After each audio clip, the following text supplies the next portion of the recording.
গাজায় যুদ্ধবিরতির পর থেকে টাকার জন্য শুরু হয়েছে নতুন লড়াই। ইসরায়েলি আগ্রাসনে অর্থনৈতিক ধসের কারণে বন্ধ হয়ে গেছে নগদ অর্থের প্রবাহ। ধ্বংসপ্রায় ব্যাংকগুলো খুলছে ঠিকই, কিন্তু সেগুলো পরিণত হয়েছে হতাশার প্রতীকে। সামান্য যে কটা টাকা হাতে আছে খরচ করতে গেলেই পড়তে হচ্ছে দালাল ও মুনাফাখোরদের ফাঁদে। বাজার করতে, বিল দিতে কিংবা ওষুধ কিনতে গাজাবাসীকে সহ্য করতে হচ্ছে অকল্পনীয় ভোগান্তি। আর্থিক এই দুর্ভিক্ষ থেকে কবে মুক্তি পাবে যুদ্ধবিধ্বস্ত গাজা? নগদ টাকার অভাবে গাজায় কার্যত ভেঙে পড়েছে অর্থনৈতিক কার্যক্রম। পণ্যের দাম আকাশছোঁয়া হলেও কেনার সামর্থ্য নেই কারো। যারা একসময় মাস শেষে বেতন পেতেন তাদেরও নগদ টাকার জন্য দিতে হচ্ছে মোটা কমিশন। ব্যাংকে গিয়ে দিনের পর দিন পার করেও মানুষ ফিরছে খালি হাতে। আমরা সকাল থেকেই এখানে দাঁড়িয়ে আছি। কেউ কেউ ফজরের নামাজ পড়ে চলে আসে। অনেক সময় ব্যাংক থেকে কারো কারো তো ডাকই আসে না। সবকিছু অনেক কঠিন হয়ে গেছে। 1000 শেকেলে তুলতে গেলে ব্যাংক আমাকে মাত্র 400 বা 500 শেকেলে দেয়। ব্যবসায়ীরা অনেক কমিশন নেয়। বাজারে জিনিসপত্রের দামও আগুন। আগে ব্যাংকের কাজ 1 ঘন্টারও কম সময় লাগতো, এখন লাগে 10 ঘন্টা। এত কিছু পরে হাতে পাওয়া যায় মাত্র 400 বা 500 শেকেলে। দুর্মূল্যের বাজারে এই কয়টা টাকায় কি বা কেনা যায়? বাজার কিংবা ব্যাংক কোথাও নগদ অর্থ না থাকায় বিকল্প পথে টাকা জোগাড় করতে বাধ্য হচ্ছে নিরুপায় গাজাবাসী। আর সেই অসহায়ত্বের সুযোগ নিয়ে 20 থেকে 40% বাড়তি কমিশন নিয়ে টাকা বিক্রি করছে অনেক ব্যবসায়ী। ব্যাংক থেকে টাকা তুলতে না পেরে অ্যাপসের মাধ্যমে ব্যবসায়ীদের কাছ থেকে অর্থ কিনছেন স্থানীয়রা। বেতন পাই 2000 শেকেল, ভাগ্য ভালো থাকলে হাতে পাই মাত্র 1300 শেকেলের মতো, কিন্তু পুরো টাকা তো পাই না।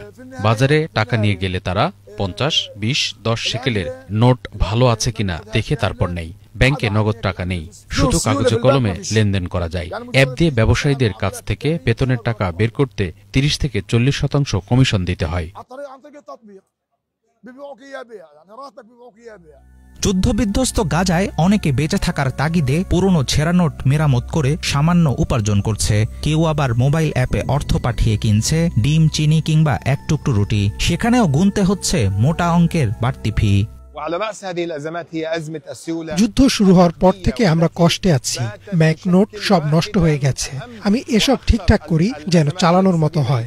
ব্যবসায়ীরা এমন নোটের জন্য কম দাম দেয়। প্রতি 100 শেকেলে 20 শেকেল লস। 2 বছরের যুদ্ধে আমাদের টাকা পয়সা নষ্ট হয়ে গেছে। আমার দৈনিক রোজগার 20 থেকে 30 শেকেল। এই টাকা দিয়ে টুকরো রুটি, রাতের জন্য একটু ডাল, ফালাফেলের মতো জিনিস নিতে পারি। সবজি বা অন্য কিছু কিনতেই পারি না। নগদ অর্থের প্রকট অভাবে জিনিসপত্র কেনাবেচার বদলে মানুষ আবার ফিরে যাচ্ছে বিনিময় ব্যবস্থার দিকে। অন্যান্য জিনিসের বদলে নিচ্ছে খাবার কিংবা ওষুধ। ইসরায়েলের রক্তক্ষয়ী আগ্রাসনে স্থানীয় অর্থব্যবস্থা ভেঙে পড়াই এই সংকটের মূল কারণ।